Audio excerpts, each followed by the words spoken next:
статистике 100 баллов получает меньше 1% задающих. Но я понимала, что вряд ли я без репетитора, без какой-то такой особой подготовки смогла бы это сделать. Ну, поэтому вдвойне было приятнее получить такой результат.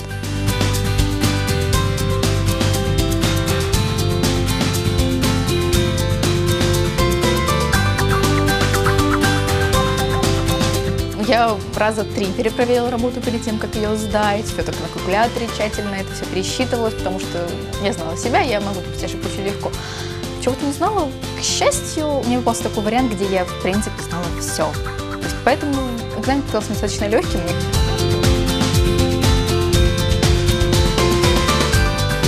У меня отличный класс, отличные одноклассники, они все очень умные, целеустремленные люди. И смотря на них, конечно же, понимаю, что быть каким-то заурядным не хочется. Хочется быть на уровне, наравне с ними. И это становилось каким-то таким, некой такой мотивацией для того, чтобы быть лучше.